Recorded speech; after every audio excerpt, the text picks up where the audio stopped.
Kanina habang nasa class kami, hinahanap namin yung nag-vandalize sa upuan at may nakasulat na pambubuli sa isa naming classmate.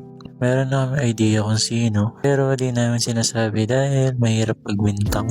Pero sana lang tigilan na yung ganitong panunukso sa may kapansanan ng ibang tao. Kasi bukod sa nakaka-discourage na humarap sa tao, nakabawas din ng confidence sa sarili at mabuhay ng normal. Yung mga biktima ng ganitong bullying, di ko lang talaga maintindihan yung mga taong may mga ganitong utak. Mahirap bang gawin maging mabuti sa iba?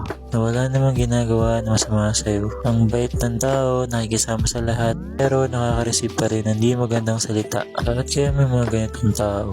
Ang nakakatuwa lang kanina yung mga officers namin sa section, hindi hinayaan yung mga ganitong gawain. Kahit ako, gagawa ko ng paraan para managot yung mga gumagawa ng ganitong pambubuli sa iba.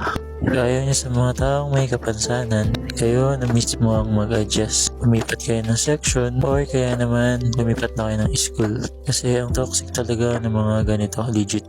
Tapos ayun, during class namin sa loob ng 3 hours, nakakaramdam talaga ako ng pagka-boring. Ewan ko ba, something is missing talaga. Para bang inaantay na lang namin na matapos yung klase para makauwi na kami. Kaya ang iniisip ko na lang, basta makagraduate ako, okay na. At makahanap ng career na pagkukuhanan ng source of income para sa future plan ko. Siguro dahil din sa init kanina sa klase, mahangin pero maalinsangan. Then ayun, uwi na ako at sumabay kay Bunsugab ulit kahit siya napagod at nagutom din sa class kanina. Babalik pa nga to sa klase kasi hanggang 7 PM pa nga sila. Sana lang talaga maayos na yung ganitong sistema. Kasi kawawa talaga yung mga student. Pwede lang ako na may gawin para maayos yung issue na ganito. Ginawa ko na talaga. And ayun lang for this update for day 57 at 365. See you ulit mga boss.